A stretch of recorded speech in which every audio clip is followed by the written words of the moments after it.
Good evening, everyone. Welcome back to the Magnificent Mags channel. I hope you're all well. It's match day, and it's arguably our biggest game of the season. It's the Carabao Cup semi-final first leg, and Manchester City and 180 minutes, all that stand between us and a second consecutive League Cup final, our third in 4 years. And you know what? I've been looking at our record in this competition, and it's absolutely incredible. We haven't lost a game in this competition since the 2023 final in normal time. Obviously, the one exception, if you include the full games, is when we lost on penalties to Chelsea in 23-24, 1-0 at Stamford Bridge, and then Kieran Trippier's error in stoppage time. Then it went extra time, then we lost on pens. But since Eddie Howe came in, since his first full season, 22-23, our record reads a quarter-final, another semi-final, 3 and 4 seasons, runners-up and winners last season. And what a game it is in store tonight. It's going to be bouncing under the lights. Everyone's got the scarves, black and white, war flags displaying the leazers. Oh, it's going to be raucous. And I can't wait. The current holders against the 8-time winners. The team who won it 4 times, nonetheless, from 2018 to 2021. But you know what? There's a lot of injuries tonight for both teams. I mean, we're meant to have Anthony Elanga and Jacob Murphy back in the squad. So that gives us options on the wings. But I obviously don't expect them to start.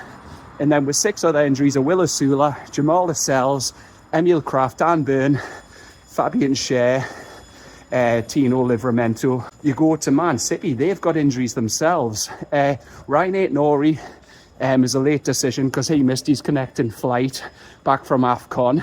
But Omar Mamouche is still at AFCON with Egypt, so he's not there. And then City's other injuries, like us, in defence, they're missing Vardiol, Diaz, John Stones, missing Oscar Bob, Semenyo, and Mateo Kovacic. So they've got a massive injury list too. Got the car tonight, it's still dry January. Just want to say in advance, my post-match reaction will be from home, because I'm going to go and get the car straight after the game, drop the lads off, and then do it from home, because it's late, I kick off tonight, and I've just came straight here from the office down the road. And there's a massive bone of contention ahead of tonight.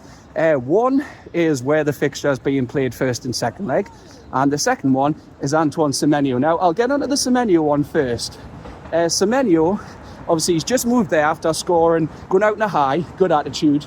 The winner for Bournemouth against Spurs, 3-2 in the 95th minute. He went out in a high for them, but he's allowed to play for ManCity tonight. Now, it's a new rule that was introduced, Rule 6.4 nonetheless, and it was if you've played for your former club in the competition when the summer window was open, which he did. Bournemouth, they lost 2-0 in the second round at home to Brentford in August. But then you move to your new club when the winter window is open, you can then play for them. And Eddie Howe was asked about that yesterday. Understandably, he wasn't happy. He said he's not a fan of that rule change, which we're not, because we didn't benefit from that in 22-23 when we got the final against Man U. Because we had to play Loris Karius in goal. Martin Dubravka was cup tied. That's when he temporarily went to Man U. And then Anthony Gordon as well. Anthony Gordon was cup tied. And I felt that outcome of the final could have been different because Karius did make an error in that final. So what might have been, we don't know. But you know what, the Semenyo thing, well, we're not happy about it. It's just one of those where just have to accept, look, that's the rules. We might benefit from it in future seasons. It's just because we've got to another semi-final and he happens to move to a club that we're playing. That's what's frustrating. But then the other one, people say, would you rather the second leg be at home? Obviously, when we got to the final in 22-23, we played Southampton away 1-1-0 and then played them at home 1-2-1. Last season, we played Arsenal away and then Arsenal at home. On aggregate, we won 4-0 and we benefited from that. But I don't prescribe to it this season. I don't agree that it's better the second leg being at home, and it's solely because of our Etihad Stadium record. It's abysmal. I keep going back to it. I mean, we've got to win there at some point, but 2014, last time we won there, 2-0. The only win at Etihad. You have to go back to their former ground, Main Road, when we last won there in any competition. Alan Shearer 1-0 in September 2000, and I was 13 at the time. That's how long ago that was. But yeah, that's the only win, was sole win there in the League Cup. I mean, that could bode well. We've got to win there eventually, but it's a formidable record to have against her. Since that win, we have played 11 games at Etihad Stadium, and we've lost by an aggregate of 37-3. 11 consecutive defeats. And then if you want to look at it when Eddie Howe's come in, it's 5 consecutive defeats there by an aggregate score of 14-0. So it's not a happy hunting ground. And we could quite easily have went there the night, got absolutely hammered, and then the second leg's a damn squib. It's fortunate that we're still in the FA Cup. Now, I know we went all the way on Saturday, and a lot of players will have had 120 minutes in their legs that you probably didn't want, especially Sven Botman, just come back from injury. Lewis Hall recently too. So, but like City, we've got injuries, and so are they. But yeah, it's not ideal going all the way. But you could say, if tonight's an unfavourable result, because City are perfectly capable of beating any team home or away, despite them falling behind Arsenal in the league before they smashed Exeter 10-1 at the weekend, they drew 3 consecutive games. So, and I don't also prescribe to this, that Pep Guardiola saying that it's the least of their 4 priorities. The fact they're in the semi-finals makes me doubt that. Look, I know the Champions League, FA Cup, Premier League are bigger, they are, but the fact they're in the semi-finals, Pep Guardiola's a serial trophy winner. He's not going to throw this game tonight. So I don't go along with they won't take this seriously. I mean, the fact they played Erling Haaland against Exeter and he didn't even score tells you everything. But yeah, it's be a tough game tonight. But yeah, it's the fact that our record there is just so abysmal. City could easily smash you out of sight down there, and then we've got nothing to play for the second leg and just the FA Cup to fall back on. I know we're still in the Champions League, but let's be honest, are we going to win it? No. Even though I don't think we can fall outside the top 24, and we've got PSV on the 21st and PSG on the 28th. We want to try and get a top 8 spot. It's still doable, but we're not going to win it. So that just leaves you with the FA Cup, and that's a tough tie. Obviously, we drew Aston Villa away in the draw last night. Of all the teams left, Villa. Now, I know we were better than them early on the season when we didn't have a striker. They had a red card. We should have won that, especially Elanga's chance had probably dented his confidence when he went through one-on-one, but it is a tough tie. But we went there in January 24. I was at that game. We won 3-1.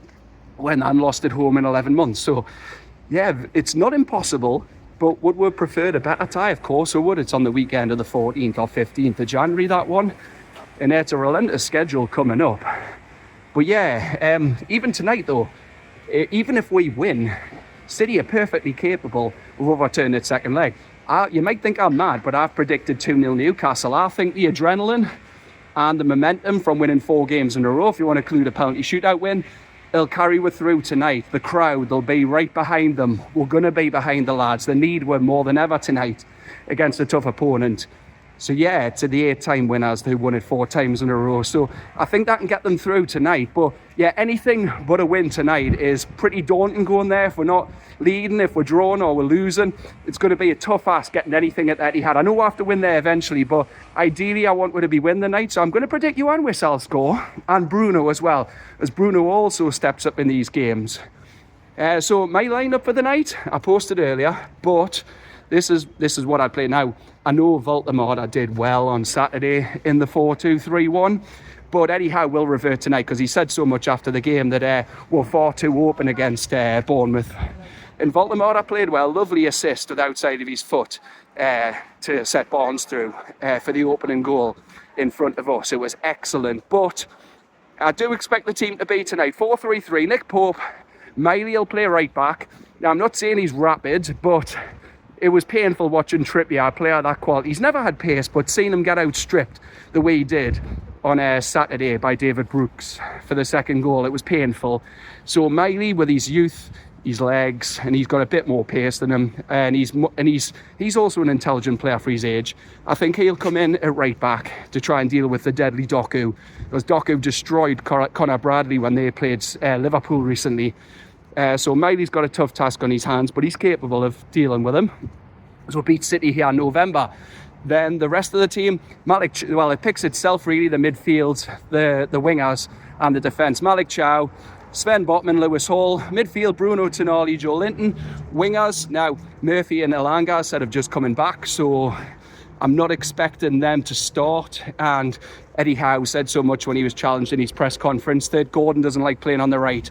So with their directness, their pace, their current form, the goal scoring that they're in, the goal scoring form, that especially Barnes, 2 braces in these last 2 games, I'm expecting Barnes on the right, Gordon on the left. And then for his movement, his pace, and the fact he can drag defenders out of position, and they'll play a makeshift centre-back pair in the night of Elaine, who I think that's how it's pronounced, who's just been recalled from Watford, and also Kusanov.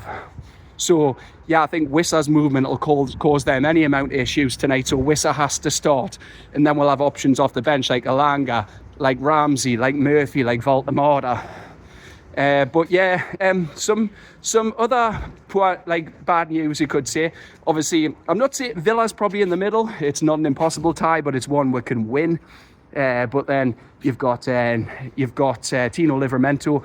It's just been announced today he's out for 6 to 8 weeks with a hamstring injury. That's a blow, so we're not going to see him till around about the end of March. Hopefully he's back for the cup final if we can get past City. Big if. And then Dan Burn, he's back. And approximately the PSG game, could be earlier, but we've massively missed him. A lot of people have said, why is Eddie Howe keep playing Dan Burn? Well, we've seen in recent games why we're missing Dan Burn. Dan Burn would be relishing a game like this tonight. So yeah, Dan Burn's someone who's a couple of weeks away. Tino Livramento, a big blow. Like I said, we're injury list as Asula, Livramento, Shaw, Burn, Kraft and Lascelles. But some more positive news. Sven Botman was 26 yesterday and he signed a new deal until 2030, so that's fantastic. Excellent to see Sven Botman commit his future to win. Now look, I know he was hit and miss on Saturday, but the quality's still in there and he wants to play his best years here, which is a massive statement of intent for the club. So I'm happy that Sven Botman has committed his future here at least till 2030. So that's another player tied down. Well, obviously we don't know what Livramento wants to do. He's wanting to wait until the summer. There's been interest from Arsenal. We'll have to see what happens with that one. But yeah, we're looking to build a squad, but it's excellent that Sven Botman's committed. And I just think he's a player who needs a run of games. And then when he has a run of games, you'll see his quality come back, because there's still a quality player in there, even though it was a bit hit and miss on Saturday against Bournemouth. But you could say that about a lot of players. But yeah, like I said, once this game's done, I've got the car with us tonight. It's still dry January. I've made it to 13 days, but we're going for an all-out sesh on the 7th when we'll play Brentford at home at 5:30. It's a massive game tonight, huge. Crowd will be up for it, under the lights. St James is at its best. I can't wait, honestly. I've just been so excited for this game all day. That's why I went to the office, a short hop into town. Yeah, wherever you're watching it, whether it's ITV, Sky Sports, or you're at the stadium, hope you enjoy the game. I'll see you from my home post-match. It mightn't be uploaded till the morning, but I'll do my thoughts while they're fresh.